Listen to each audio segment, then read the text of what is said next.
កុំចេះតែហ៊ានជន់ដីខ្មែរកុំចង់សាកល្បងជាមួយបារមីមេឃដីស័ក្តិសិទ្ធិណាស់ស្រុកខ្មែរឯងឃើញទេមិនទាន់បានអីផងឯងគ្រាន់តែឈានជើងចូលលុកលុយហ្នឹងឯងកើតឧបទ្ទវហេតុគ្រប់សពបែបយ៉ាងនេះបងប្អូនមើលអាចោតាហ៊ានសៀម2នាក់នេះវាចូលលុកលុយមកទឹកដីយើងណាគ្រាន់តែជន់ទឹកដីភ្លាមឃើញវាចេញអីពេញខ្លួននេះដូចកើតអារបៀបដុំដូចដុសដុំសាច់អញ្ចឹងដូចកើតគិះអញ្ចឹងចាវាដើរល្បាតដើរលុកលុយចូលដីយើងហ្នឹងហើយមើលអាមួយនេះចិត្តងាប់ហើយនេះបងប្អូននេះក្អួតបកាច់បកិននេះបារមីមេឃដីដាក់ផ្ដាសាធ្វើទរណកម្មពួកឯងហើយមនុស្សមកខ្សែកគេខ្សែកថាគេនោះប៉ុណ្ណានៃពាក់កនោះហេតុការកើតលើពួកវានេះគឺចាញ់ទឹកចាញ់ដីហើយបងប្អូនណាចាហើយមើលគ្នាវាបកាច់បកិនក្អួតផងអីផងអាមួយនោះចាញ់ពេញខ្លួន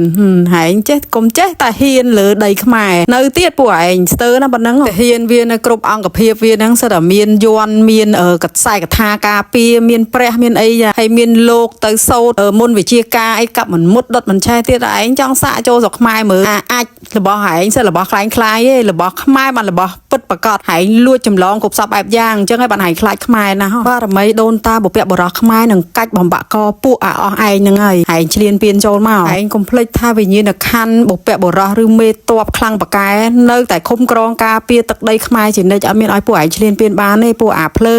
ទឹកញ៉ៃកុលខីជួយកាត់អាស៊ីតកាត់ខ្លាញ់កាត់ស្ករពង្រឹងប្រព័ន្ធភាពស៊ាំក្នុងរាងកាយកុំឲ្យឆ្លងជំងឺអេផ្ដេសផ្ដាសជួយប្រសាទជាតិពុលញ៉ាំស្រាច្រើនញ៉ាំសាច់ច្រើនចាជួយកាត់អាស៊ីតទុកមិនឲ្យកើតជំងឺផ្ដាសាយឆ្លងផ្ដាសាយជួយបន្ទោបង់បានស្រួលជួយឲ្យលាកពងកឲ្យលាកកាពះលាកពោះវៀនអ្នកលើឈាមលាក់ស៊ីចំហអីក៏ញ៉ាំត្រូវដែរមានគុណប្រយោជន៍ជួយច្រើនយ៉ាងទៀតបងប្អូនសំខាន់អ្នកលក់ញ៉ាំផ្ទាល់អនុវត្តផ្ទាល់20-30ឆ្នាំឲ្យបងប្អូនធានាចាមិនត្រឹមតែជួយសុខភាពទេជួយឲ្យសម្រស់ស្អាតសាច់ចំក្មេងជាងវ័យទៀតខ្ញុំសាយជាងណាអត់តមានស្កើមួយទេចាមានទឹកបន្លែផ្លែឈើរបស់ខ្មែរយើងធ្វើដោយដៃផ្ទាល់បងប្អូនរសជាតិផ្អែមលែមអត់ផ្អែមខ្លាំងអត់ប្រើស្ករអត់ប្រើទឹកប្រើទឹកដោះគោស្រស់និងទឹកឃ្មុំទឹកដោះគោនឹងអត់ជាតិស្ករទៀតបងប្អូនមិនម្សៅទឹកដោះគោណាមានដាក់ម្សៅអត់មានដាក់ជាតិគីមីថែរក្សាទុកអីទាំងអស់តែទុកបានយូរទុកបានដល់មួយអាទិត្យបងប្អូនបន្លែសុទ្ធទុកបានយូរនឹងធ្វើតាមក្បួនបុរាណចារូបមន្តនេះអត់មានណាធ្វើទេបងប្អូនធានាថាឆ្ងាញ់អត់ឆ្ងាញ់សងលុយបងប្អូនវិញគ្រប់ចំនួនចាបងប្អូនអាចផលិតបានអត់មានម្សៅមានអីទាំងអស់ចាមានពោតមានល្ពៅមានដលងជ្វាមានត្រាវមានសណ្តែកខៀវសណ្តែកក្រហមនិងល្ងខ្មៅបងប្អូនគួរតែឈប់ញ៉ាំរបស់នាំចូលញ៉ាំគ្រឿងកំប៉ុងអីទៀតទៅងាកមកជួយគ្រប់គ្រងទឹកបន្លែផ្លែឈើខ្មែរយើងវិញធ្វើដោយដៃផ្ទាល់តែម្ដងចាហើយមានលក់ខំម៉ាំនឹងកំងទុកមុនណាបងប្អូនអត់មានលក់រាល់ថ្ងៃទេខំម៉ាំមួយឈុតមានបន្លែ5មុខញ៉ាំបាន6 7នាក់ហើយបុកកាពីចឹងដែរបុកកាពីបន្លែ5មុខដូចគ្នាបុកកាពីនឹងបែបខ្មែរមិនបែបថៃទេណាបងប្អូនមានជក់សណ្តែកដូចគ្នាជក់សណ្តែកស្វាយរៀងចាជូរប្រៃអត់ផ្អែមទេធានាអត់កពុលហើយស្រួយ